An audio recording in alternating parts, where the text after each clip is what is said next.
Assalamualaikum warahmatullahi wabarakatuh. Perkenalkan, nama saya Juliani Syafitri, mahasiswi PPG Prajabatan gelombang pertama, jurusan Biologi di Universitas Negeri Medan. Nah, kali ini saya akan menyampaikan mengenai pengembangan kecakapan literasi diri pada mata kuliah literasi lintas mata pelajaran. Pada topik 5 literasi lintas mata pelajaran, di bagian aksi nyata, adapun instruksi yang diberikan adalah mengenai pengembangan kecakapan literasi diri. Nah, di sini saya akan membahas dua hal. Yang pertama mengenai refleksi diri, yang kedua mengenai digital storytelling. Pada refleksi diri, terdapat 3 pertanyaan pemantik.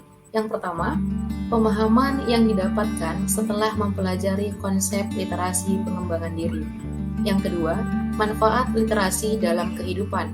Yang ketiga, kontribusi dalam membudayakan literasi di lingkungan.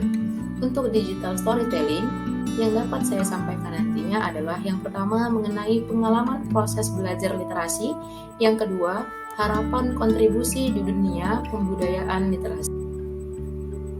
Untuk pertanyaan pemantik pertama mengenai pemahaman baru yang saya dapatkan setelah mempelajari konsep literasi pengembangan diri ini, nah, pemahaman yang diperoleh dari mata kuliah literasi ini adalah saya dapat mengetahui konsep dan strategi pembelajaran literasi yang efektif, memahami konsep lingkungan kaya teks, hingga dapat merancang dan mengaplikasikan sebuah pembelajaran literasi yang dapat memotivasi minat baca peserta didik, khususnya di sekolah tingkat menengah.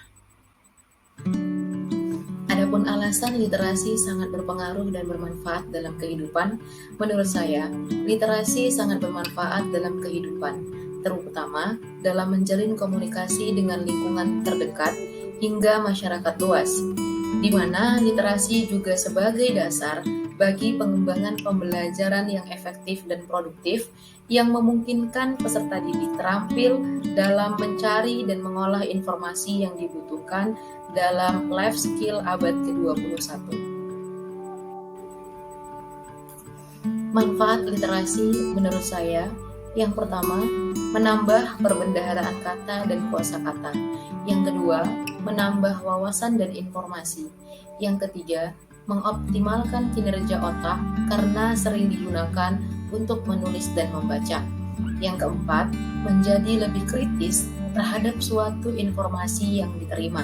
Yang kelima, meningkatkan kemampuan dalam berbicara dan memiliki gaya bahasa yang baik sehingga memiliki soft skill dalam public speaking. Yang keenam, meningkatkan kemampuan dalam menganalisis dan berpikir terhadap suatu permasalahan, sehingga tidak mudah dalam menerima informasi yang tidak benar. Adapun kontribusi yang dapat saya lakukan dalam membudayakan literasi di lingkungan, yang pertama, menjadi teladan bagi peserta didik saya.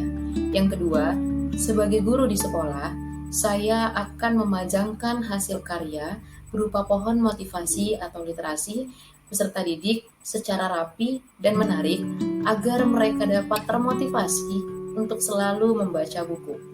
Yang ketiga, menjadi fasilitator bagi peserta didik saya agar dapat menciptakan pembelajaran yang menarik dan yang menyenangkan tentunya di dalam kelas. Yang keempat, menerapkan kerangka ORIM yaitu Opportunities, Recognition, Interaction, dan Modeling kepada peserta didik.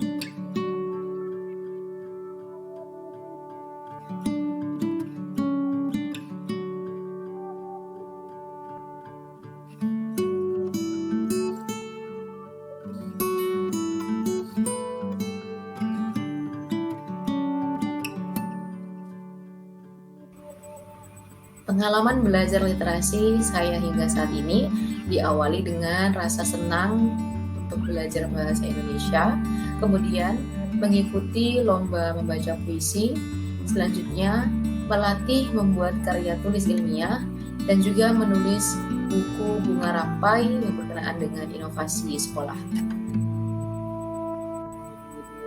Pengalaman saya berliterasi yaitu diawali pada saat di mana saya menyukai pelajaran bahasa Indonesia.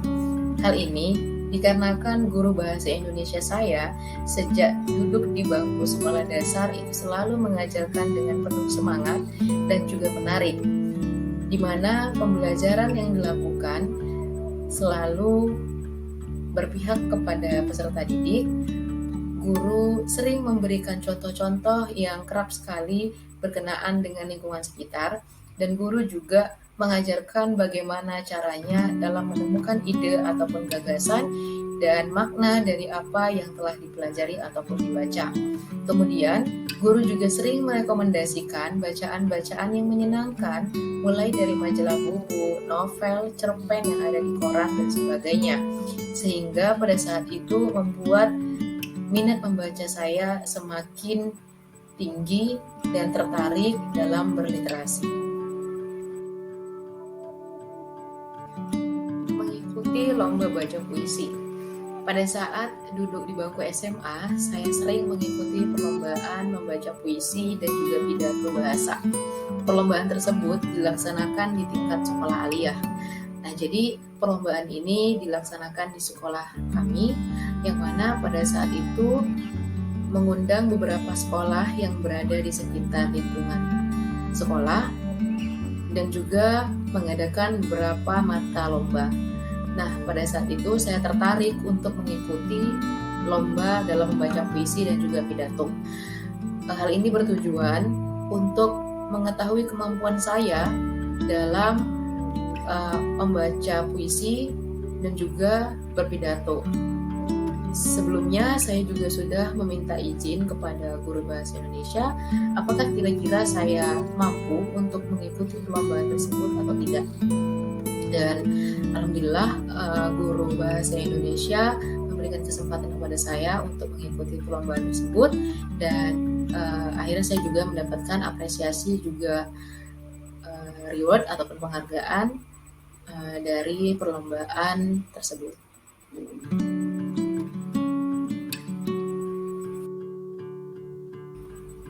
Pengalaman selanjutnya yaitu ketika saya menjadi guru honorer di Madrasah Aliyah atau sekolah menengah atas di Kabupaten Serpong. Pada saat itu, saya diberikan kesempatan ataupun amanah untuk menjadi pembimbing dalam menulis karya ilmiah.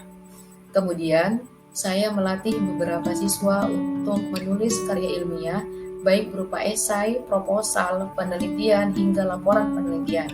Kemudian mengirimkan beberapa proposal tersebut untuk mengikuti kompetisi tingkat provinsi, nasional, hingga internasional.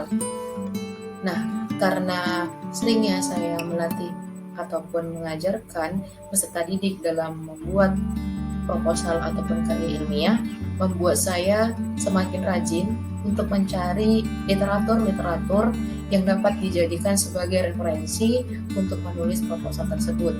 Otomatis membuat saya membaca dan juga harus mampu membuat kesimpulan dari apa yang sudah saya baca. Tidak sampai di situ, pada saat saya menjadi pembimbing di karya ilmiah ataupun kelompok ilmiah remaja di sekolah tersebut, saya juga kerap sekali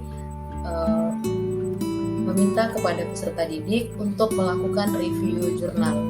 Hal itu dilakukan untuk melatih mereka dalam menulis dan juga menyimpulkan dari suatu bacaan yang telah. Pengalaman selanjutnya yaitu pada saat saya menulis buku Bunga Rampai Inovasi.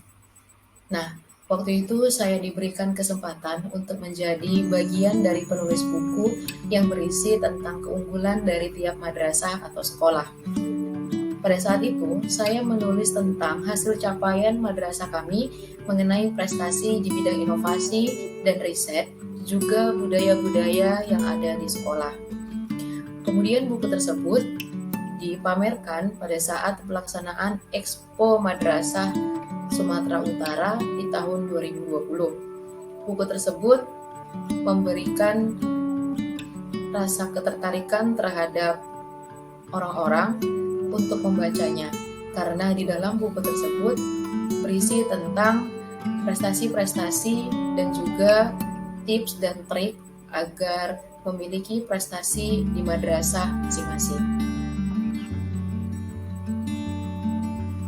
Harapan saya terhadap pembelajaran literasi adalah adanya keterlibatan antara semua pihak, baik itu sekolah maupun lingkungan sekitar rumah, agar anak gemar berliterasi. Dan yang harus kita ingat bahwa guru literasi bukan hanya guru bahasa Indonesia saja, namun semua guru adalah guru membaca. Dengan begitu, minat anak dalam membaca dan menulis juga akan semakin tinggi, serta wawasan akan semakin luas. Tidak hanya itu, anak juga akan semakin teliti dalam menerima informasi yang ia dapatkan, sehingga tidak ada terjadinya salah pemahaman. Nah, demikianlah yang dapat saya sampaikan mengenai pengembangan kecakapan literasi diri. Demikianlah yang dapat saya sampaikannya dan semoga bermanfaat. Terima kasih. Demikianlah yang dapat saya sampaikan. Wabarakatuh. Nah, demikianlah yang dapat saya sampaikan.